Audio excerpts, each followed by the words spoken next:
کیا کہہ رہے ہیں؟ کیا کہہ رہے ہیں؟ دو اور شعر پیش کرتا ہوں. جی جی بالکل عطا کیجیے. اب کے کاٹی ہے اتنی مکانوں پر جی کہ دھوپ کے پاؤں پھسلتے ہیں. واہ ہم تو سورج ہیں سرد ملکوں کے, موڈ آتا ہے تب نکلتے ہیں. واہ واہ واہ واہ, کیا بات. بہت بہت شکریہ. واہ, بہت شکریہ ڈاکٹر صاحب آپ کی کال کا. ڈاکٹر صاحب ہمارے ریگولر کالر ہیں اور پروگرام کے آغاز سے ہی انتظار میں بیٹھے ہوتے ہیں اس میں شامل ہونے کے لیے, لیکن بہت شکریہ. اور آج ہمارے ایک پچھلے ہفتے ہمارے جو مہمان تھے ضمیر طالب سیال صاحب اور سرفراز سیال صاحب, ہمارے بڑے اچھے دوستوں میں سے ہیں, بڑے اچھے شاعر ہیں دونوں بھائی. ان کے تایا جان کی کل ان کی وفات ہو گئی ہے. اللہ تعالیٰ ان کو جوار رحمت میں اعلیٰ مقام عطا فرمائے. تو ہم اس موقع پر ضمیر صاحب اور سرفراز صاحب آپ کے اس دکھوں میں آپ کے شریک ہیں. ہمارے ساتھ ایک اور کالر ہیں, دیکھتے ہیں کون کہاں سے. السلام علیکم جی. ہیلو. ہیلو السلام علیکم. السلام علیکم. جی کون صاحب بول رہے ہیں, کہاں سے؟ میں شاکر بات کر رہا ہوں یا لندن سے. جی شاہ صاحب کیسے ہیں آپ؟ الحمدللہ میں ٹھیک ہوں. ماشاءاللہ. آپ یہ جو آپ نے پروگرام شروع کیا ہے صبح غزل, جی جی الحمدللہ. جی کہیے. جی جی, اس میں کچھ چند اشعار پیش کرنا چاہتا ہوں اپنی غزل کے. اچھا آپ خود بھی لکھتے ہیں؟ ماشاءاللہ, واہ جی ماشاءاللہ. تو آپ ایسا کیجئے, اس سے پہلے آپ اپنے اشعار سنائیں. آپ ہمارے اسٹوڈیوز میں نا اپنا نمبر ذرا چھوڑ دیجئے, انشاءاللہ ہم کبھی آپ کو بھی یہاں دعوت دیں گے اس پروگرام میں. لیکن یہ ہے کہ آپ اپنے اشعار ہمیں جناب ضرور مرحمت فرمائیں. چلیں ٹھیک ہے, میں پہلے اشعار سنا دوں یا پہلے آپ اپنے پہلے ہمیں اشعار سنائیں. جب آپ کی کال مجھ سے گفتگو جب آپ کی بند ہوگی پھر نمبر دے دیجئے گا. لیکن آپ اپنے ٹیلی ویژن کی آواز بند کر دیں, کیونکہ آپ غالباً اپنے ٹی وی سے میری آواز سن رہے ہیں. تو آپ اپنے ٹیلی فون سیٹ سے میری آواز سنیے, ٹی وی سے آواز نہ سنیے, کیونکہ اس ٹی وی میں اور میری آواز میں وہ ڈیلے ہوتا ہے تھوڑا, تو آپ کو پھر انتظار کرنا پڑتا ہے. ٹھیک, بالکل صحیح آپ نے کہا. جی اور میں بالکل آپ نے صحیح کہا. میں نا دوسرے کمرے میں آ گیا ہوں, ٹھیک ہے. کیونکہ ٹی وی تو بند کرنے کا مطلب یہ ہے کہ دوسرے بھی کیا سنیں گے. صحیح صحیح. تو آپ کی خدمت میں اگر اجازت دیں تو جی میں ارشاد پیش کر ارشاد دیتا ہوں اشعار. ارشاد. اجازت ہے؟ اجازت ہے جناب, ارشاد. عشق کا نغمہ جنوں کے ساز پہ گاتے ہیں ہم. آہا. عشق کا نغمہ جنوں کے ساز پہ گاتے ہیں ہم. اپنے غم کی آنچ سے پتھر کو پگھلاتے ہیں ہم. واہ واہ واہ واہ واہ. اپنے غم کی آنچ سے پتھر کو پگھلاتے ہیں ہم. جاگ اٹھتے ہیں تو سولی پر بھی نیند آتی نہیں. آہا واہ واہ واہ. جاگ اٹھتے ہیں تو سولی پر بھی نیند آتی نہیں. واہ. وقت پڑ جائے تو انگاروں پہ سو جاتے ہیں ہم. واہ واہ واہ واہ واہ واہ. کیا بات. وقت پڑ جائے تو انگاروں پہ بھی سو جاتے ہیں انگاروں ہم. پہ سو جاتے ہیں واہ ہم. واہ. اور زندگی کو ہم سے بڑھ کر کون کر سکتا ہے پیار. آہا. زندگی کو ہم سے بڑھ کر کون کر سکتا ہے پیار. واہ. اور اگر مرنے پہ آ جائیں تو مر جاتے ہیں ہم. آہا. واہ واہ واہ. اور اگر مرنے پہ آ جائیں تو مر جاتے ہیں ہم. تو مر جاتے ہیں ہم. واہ واہ واہ. اور دفن ہو کر خاک میں دفن رہ سکتے نہیں. دفن ہو کر خاک میں دفن رہ سکتے نہیں. واہ. لالا و گل بن کے ویرانوں پہ چھا جاتے ہیں ہم. واہ واہ واہ واہ واہ. واہ واہ. لالا و گل بن کے ویرانوں پہ چھا جاتے ہیں ہم. یہ آخری مصرع جو ہے اس کے ایک ظاہری معنی تو ہے قبرستانوں میں بھی پھول اگے ہوتے ہیں, اور دوسرے معنی جو ہے اس کے باریک معنی یہ ہے کہ جو کردار کی خوشبو ہے, ایک لوگوں کے کردار کی خوشبو جو ہے وہ پھیلتی ہے دنیا میں. ماشاءاللہ ماشاءاللہ. واہ بہت خوب. بہت شکریہ جی. کچھ اور اگر آپ کے پاس وقت ہے تو کچھ اور سنائیے نا جی. دیکھیں بات یہ ہے کہ یہ آپ نمبر جو ہے میں ان کو لکھوانا چاہتا ہوں، میں پھر انشاءاللہ تعالیٰ آپ باقاعدگی سے ہونا چاہیے نا، ایک ہی دن سب کچھ سنا دوں تو اچھا نہیں لگتا. ٹھیک ٹھیک ٹھیک، دوسرے لوگوں کو بھی موقع ملنا چاہیے. بے شک آپ اپنا نمبر چھوڑ دیجئے اور انشاءاللہ ہم آپ سے بعد میں گفتگو کریں گے. رابطہ میں رکھنا چاہتا ہوں. اللہ تعالیٰ کا فضل ہے، کلام تو بہت ہے ماشاءاللہ.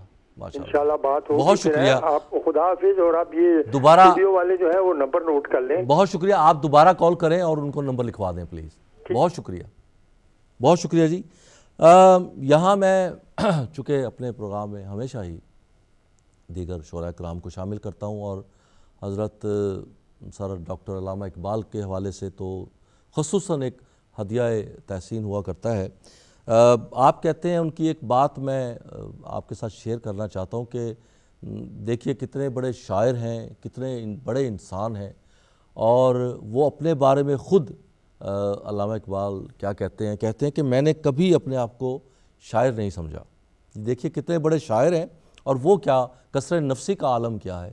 کہتے ہیں کہ میں نے اپنے آپ کو کبھی شاعر نہیں سمجھا، اس واسطے میرا کوئی رقیب نہیں اور نہ ہی میں کسی کو اپنا رقیب تصور کرتا ہوں. فن شاعری سے مجھے کبھی دلچسپی نہیں رہی. ہاں بعض مقاصد خاص رکھتا ہوں جن کے بیان کے لیے اس ملک کے حالات و روایات کی روح سے میں نے نظم کا طریقہ اختیار کیا. ورنہ دیکھیں کہ اتنے بڑے شاعر خود اپنے بارے میں کیا کہہ رہے ہیں. تو میرا خیال ہے ہمارے ساتھ اگر پاکستان سے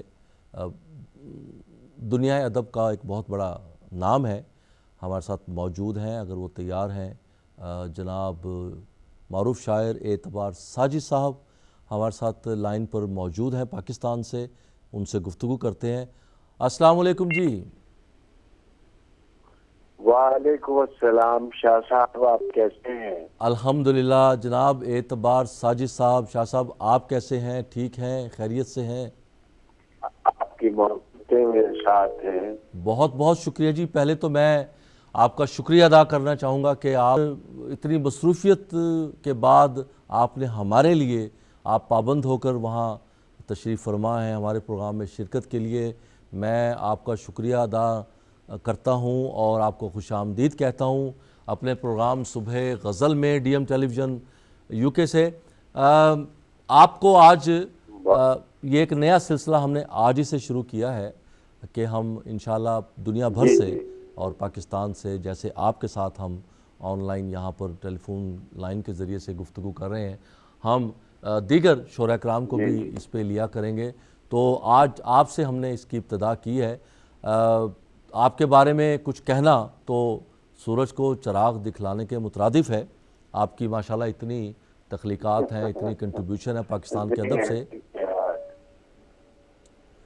لیکن بہت شکریہ. لیکن یہ ہے کہ اردو زبان و ادب اور ثقافت پر ہماری چونکہ گفتگو رہتی ہے تو میں یہ چاہوں گا کہ آپ پہلے تو ہمیں کچھ تھوڑا سا ایک اوور ویو دیں کہ پاکستان میں جدید جو شاعری ہے یا جدید نقطہ نظر جو شاعری میں ہے اس پر کس طرح سے اردو زبان کی خدمت کی جا رہی ہے، کیونکہ آپ خود بھی اس کے جدید شعراء کرام میں آپ کا بہت نام ہے.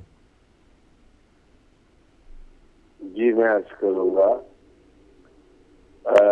دکتر مخدوم صاحب اور تمام سامعین جو مجھے سن رہے ہیں جی ان کی خدمت میں میری گزارش یہ ہوگی کہ دنیا میں پرندے کی چہکار پہلا نغمہ تھا.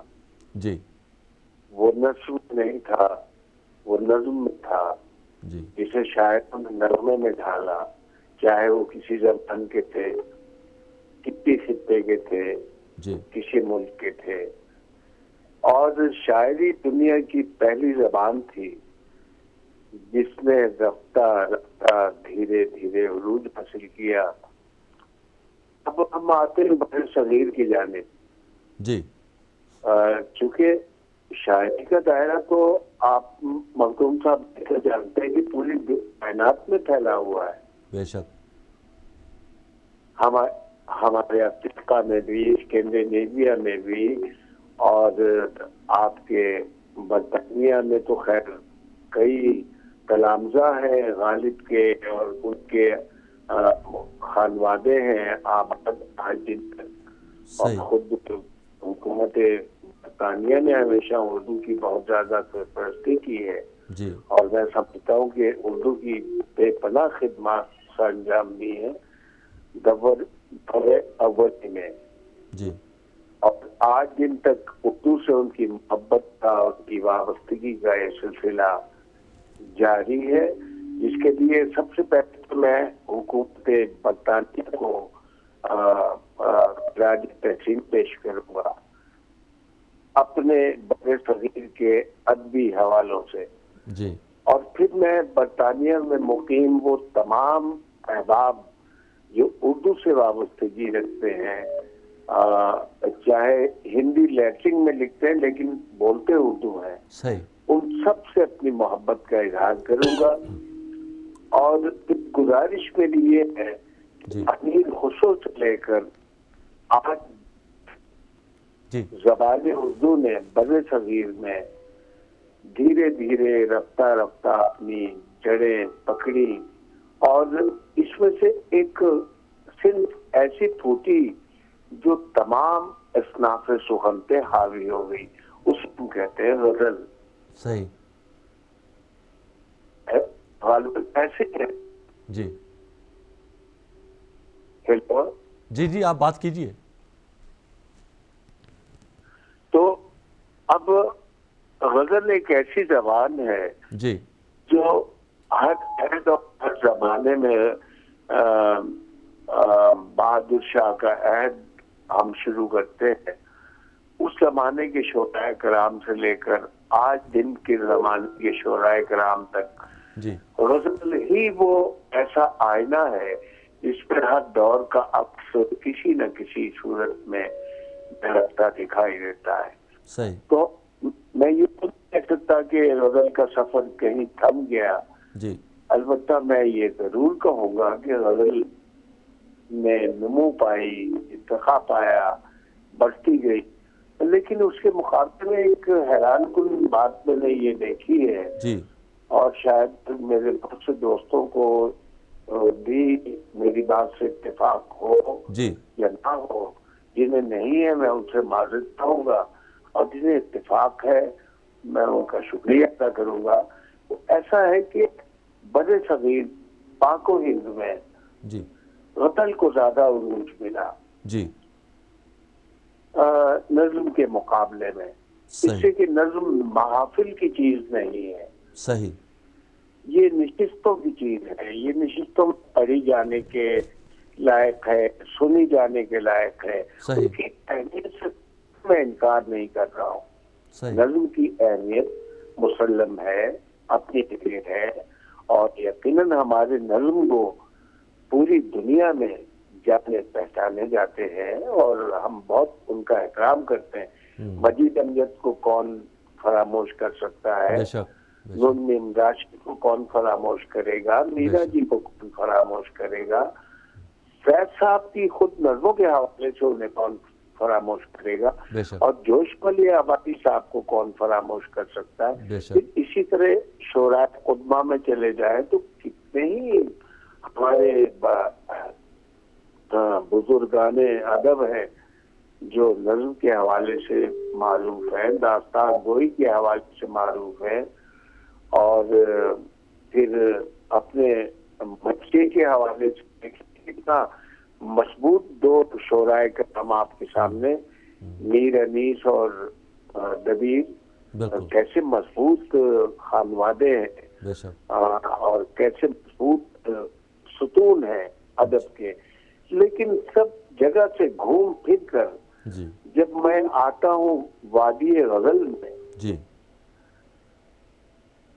تو میں یہ دیکھتا ہوں کہ یہاں طرح طرح کے پھول ہر عہد کے کھلے ہوئے، خوبصورت ہے، دلکش ہے اور خوشبودار ہے، اور ہر پھول میں اپنے عہد کی مہک ہے، اپنے عہد کی ایک خوشبو ہے۔